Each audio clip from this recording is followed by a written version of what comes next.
மகாபெரிவாச்சரணம். இறைவனிடம் நாம் பிரார்த்தனை செய்கிறோம்.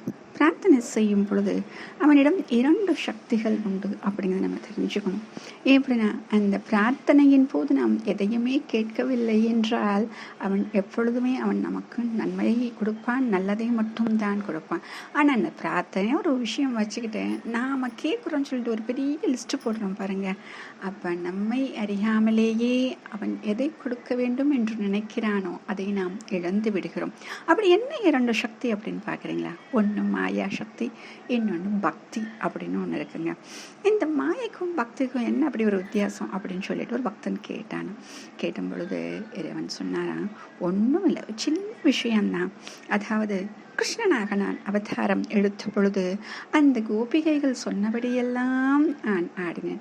எல்லாரும் நினைப்பாங்க, ஏன் அவன் இப்படி இருந்தான், அந்த கோபிகைகள் எழுப்புக்கெல்லாம் இவன் வளைந்து சென்றானே, எப்படியெல்லாம் அவர்கள் இவனை ஆட்டுவித்தார்கள் அப்படிலாம் சொல்லிட்டு கோபம் கூட சிலருக்கு வரும்.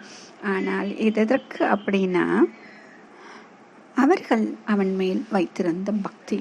அந்த பக்தியை என்ன பண்ணும் அப்படின்னா, அவர்கள் சொல்லும்படி அவனை ஆட்டுவிக்கும் அப்படின்னு சொல்கிற ஒரு விஷயம்.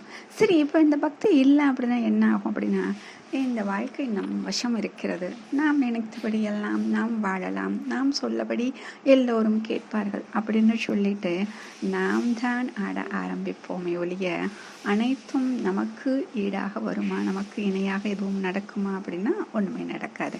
அப்போ பகவானிடம் பக்தி வைத்து விட்டால் என்ன ஆகும் அப்படின்னா, அவன் நமக்காக ஆட ஆரம்பிப்பான். எப்படி பாண்டவர்கள் அவன் மேல் முழுவதுமாக நம்பிக்கை வைத்ததால் அவன் எப்படியெல்லாம் என்னென்ன வேடங்களில் எல்லாம் அவன் வந்தான்.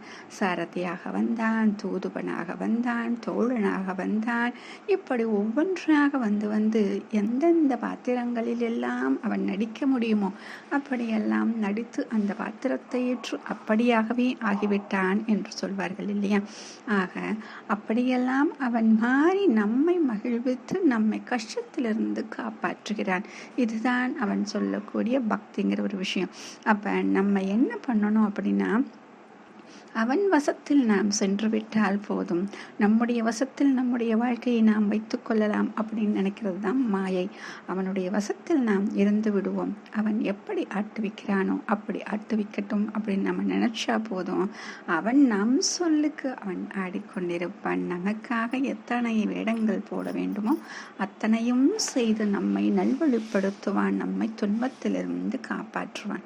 மகாபெரிவாச்சரணம்.